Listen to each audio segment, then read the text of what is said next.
Bismillahirrahmanirrahim. Assalamualaikum warahmatullahi wabarakatuh. Halo teman-teman, salam sejahtera bagi kita semua.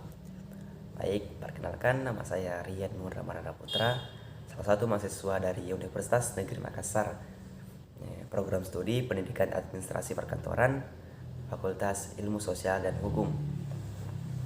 Baik, kali ini saya akan membahas materi mengenai paradigma kebudayaan dan filsafat kebudayaan. Nah, tentu kita sudah tak lazim dengan kata paradigma. Mungkin dengan kata paradigma kita sudah mendengarnya pada waktu pembelajaran di sekolah atau forum-forum yang lainnya. Nah, apa sih itu arti paradigma? Paradigma itu pertama kali dipopulerkan oleh Thomas Kuhn, yaitu seorang ahli filsafat, ilmu, dan ahli ilmu sejarah dan ilmu pengetahuan yang sangat terkenal, yang menulis buku dengan judul The Structure of Scientific Revolution pada tahun 1962. Dalam bukunya, Thomas Kuhn inilah yang menggunakan kata paradigma. Kemudian, pengertian paradigma menurut Thomas Kuhn, paradigma adalah suatu cara pandang, prinsip, dasar, metode-metode, dan nilai-nilai yang memecahkan suatu masalah yang dipegang teguh oleh suatu komunitas ilmiah tertentu. Dan kemudian penggantian atau paradigma shift yang dikemukakan oleh Thomas Kuhn pada bukunya. Nah, apa itu paradigma shift atau pergantian paradigma? Nah, pergantian paradigma menurut Thomas Kuhn yaitu akan menghasilkan revolusi pengetahuan. Jadi, yang mana tujuan kita mengembangkan ilmu-ilmu pengetahuan, maka kita harus memahami paradigma, di mana kita mengembangkan paradigma sehingga kita mampu menciptakan paradigma yang baru. Nah, selanjutnya, kemudian ada pun kritikan yang masuk kepada Thomas Kuhn terhadap apa yang dia tulis dalam bukunya yang berjudul Structure of Scientific Revolution. Nah, kritikan yang masuk kepada Thomas Kuhn ini yaitu pertama, ternyata Thomas Kuhn tidak menggunakan definisi yang cukup jelas sehingga para ilmuwan lain bingung di mana tidak ada konsistensi dan pada pemberian definisi paradigma. Yang kedua, tidak konsisten memaknai konsep paradigma sehingga membingungkan para ilmuwan.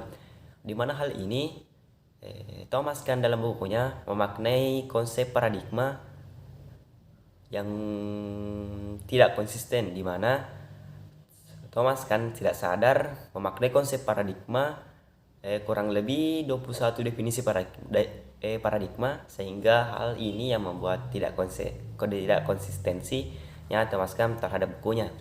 Yang ketiga, dan juga unsur-unsur yang ditawarkan pada buku Thomas Kuhn dalam pemaparan bukunya tidak memaparkan unsur-unsur yang lengkap.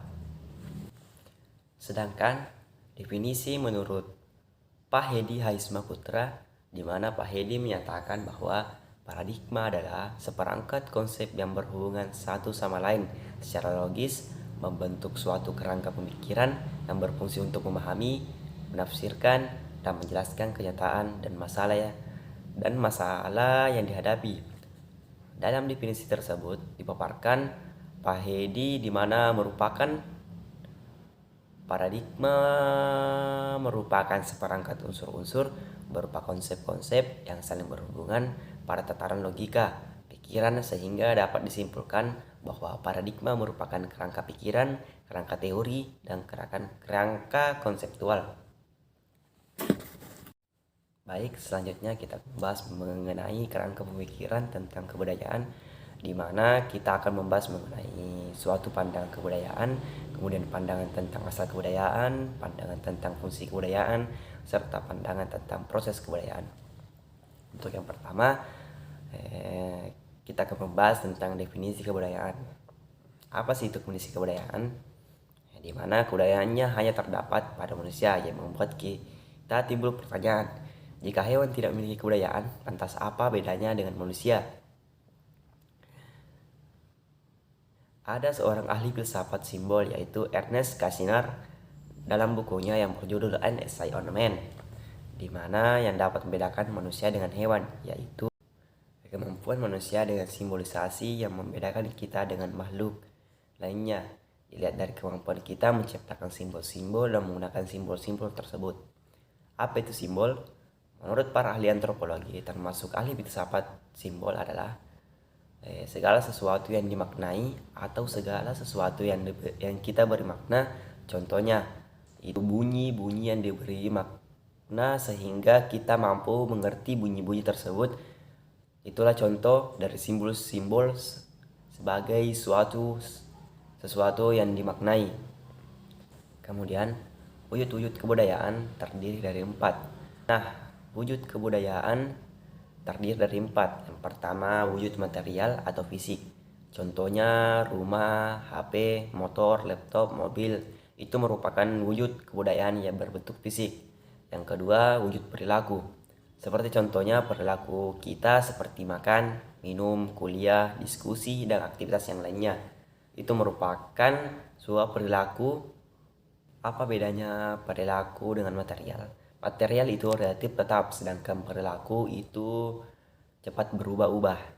Yang ketiga, wujud lisan. Wujud kebudayaan itu ada wujud lisannya, seperti nyanyian, tuturan, ujaran, dongeng, dan hal-hal lainnya. Itu semua kebudayaan dalam bentuk lisan dan juga merupakan hal yang sangat penting. Yang keempat, wujud pengetahuan atau gagasan, yaitu pengetahuan dan nilai-nilai. Kemudian menurut Pak Hedi, kebudayaan adalah perangkat simbol yang diperoleh manusia dari kehidupannya sebagai warga masyarakat dan digunakan untuk membangun dunianya dan beradaptasi ke depannya. Di mana pengetahuan adalah simbol-simbol, kelisanan merupakan simbol-simbol, perilaku itu simbol-simbol, dunia fisik itu simbol-simbol, sehingga semua dapat diberi makna dan diberi arti dan diberi nilai yang dianggap berharga dan penting bagi manusia. Nah, jika kita sudah melihat wujudnya, adapun ciri ontologisnya yaitu terdiri dari 1, wujud fisik, di mana wujud fisik ini dapat dilihat, dapat diraba, namun tidak dapat dengar. Contohnya mobil itu dapat dilihat, dapat diraba. Yang kedua itu wujud perilaku, di mana wujud perilaku ini dapat dilihat, tidak dapat diraba, dan tidak dapat didengar. Contohnya perilaku manusia yang dapat dilihat, tetapi perilaku itu tidak dapat diraba dan tidak dapat didengar, melainkan hanya dapat dilihat. Yang ketiga, wujud lisan, di mana wujud lisan ini dapat dilihat, tidak dapat diraba, namun bisa didengar. Yang keempat, wujud gagasan. Wujud ini tidak dapat dilihat, tidak dapat diraba, dan tidak dapat didengar. Tetapi wujudnya yaitu adanya perubahan yang berubah yang menjadi wujud lisan, wujud perilaku, sehingga wujud gagasan ini dapat diketahui. Kemudian Pak Hedi menjelaskan ada 4 aspek kebudayaan, yaitu terdiri aspek gagasan atau pengetahuan, aspek material, aspek kelisanan, dan aspek perilaku, di mana aspek-aspek kebudayaan ini saling berhubungan satu sama lain. Aspek yang paling penting dari keempat aspek tersebut yaitu aspek kelisanan atau kebahasaan. Kita pertama kali belajar itu adalah aspek kelisanan, seperti cara berbicara, di mana kelisanan ini dapat berwujud bentuk ke material, ke bentuk perilaku, dan mewujudkan gagasan dan pengetahuan. Nah, jadi budaya merupakan seperangkat simbol yang terhubung satu sama lain membentuk sebuah sistem. Kebudayaan merupakan sistem simbol di mana kebudayaan terdiri dari unsur-unsur simbolik, yaitu unsur-unsur simbolik dapat dipecah menjadi unsur-unsur yang lebih kecil atau dapat dipecah menjadi stratis dan sebagainya. Unsur-unsur kebudayaan terkait satu sama lain secara fungsional, misalnya agama terhubung dengan politik, agama terhubung dengan ekonomi, agama terhubung dengan seni, seni terhubung dengan agama, dengan politik, dengan ekonomi maupun hukum. Jadi unsur-unsur kebudayaan terintegrasi dengan membentuk satu kesatuan secara fungsional. Seperti mesin, satu elemen mesin dengan elemen yang lainnya terhubung secara fungsional. Jika elemen satu tidak bekerja, maka elemen lainnya juga tidak akan bekerja. Misalnya ada unsur bensin dan juga ada unsur busi. Kemudian jika salah satunya tidak bekerja, maka motor tidak akan berfungsi atau bekerja karena adanya hubungan fungsional antar satu elemen dengan elemen lainnya. Kemudian kita akan membahas mengenai asal kebudayaan. Menurut para ahli, kebudayaan ini merupakan hasil dari adaptasi dari membangun dunianya dari kehidupan sosial. Kemudian kebudayaan merupakan hasil kreasi manusia sehingga timbul pertanyaan, kapan kebudayaan itu muncul? Menurut para ahli antropologi, fosil manusia tertua itu usianya sekitar 3-4 juta tahun lalu. Jadi manusia yang tertua yang kita temukan itu usianya sekitar 3-4 juta tahun lalu. Bisa berubah jika ada temuan fosil yang lebih tua. Jadi bisa disimpulkan kebudayaan itu muncul pada masa-masa tersebut. Kebudayaan diperoleh dari kehidupan sosial masyarakat, di mana orang-orang mengetahui simbol-simbol meliputi bahasa, perilaku, peralatan, serta cara menggunakannya, serta cara membuatnya. Bagi individu, kebudayaan berasal dari kehidupan sebagai warga masyarakat. Tetapi jika dilihat secara sosial, kebudayaan itu hasil proses adaptasi dan digunakan untuk beradaptasi dan berubah dalam proses adaptasi. Sedangkan bagi masyarakat, kebudayaan berasal dari proses adaptasi dengan lingkungan fisik, sosial, dan budaya. Baik, selanjutnya kita akan membahas mengenai pandangan tentang fungsi kebudayaan. Fungsi kebudayaan yang paling utama yaitu melestarikan kehidupan manusia. Karena tanpa kebudayaan kita tidak bisa bertahan. Dengan kebudayaanlah kita manusia dapat bertahan dan tidak punah. Seperti hewan-hewan yang punah karena mereka tidak memiliki kebudayaan. Misalnya ada perubahan iklim dan cuaca, manusia bisa membuat rumah untuk bertahan hidup, sedangkan hewan tidak bisa melakukannya sehingga hewan tersebut harus melakukan adaptasi secara fisik dan langsung.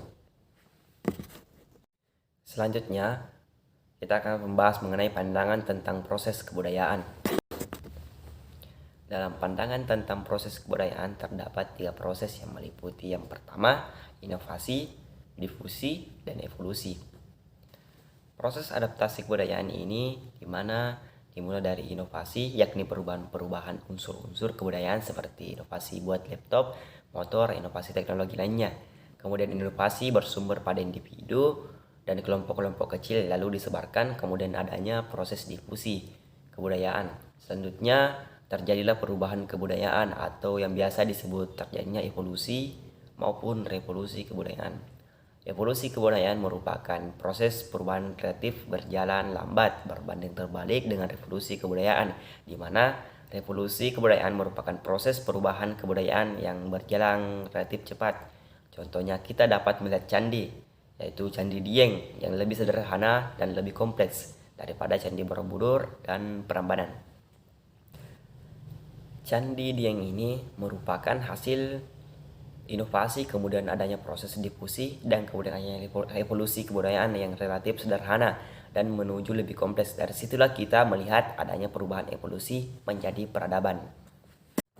Baik, mungkin itulah pemaparan materi pada pertemuan kita kali ini yang mengenai paradigma kebudayaan dan filsafat kebudayaan. Dengan begitu, saya Rian Nur Ramadana Putra pamit undur diri. Jika ada kesalahan kata mohon dimaafkan. Wabillahi taufiq wal hidayah. Wassalamualaikum warahmatullahi wabarakatuh. See you next time.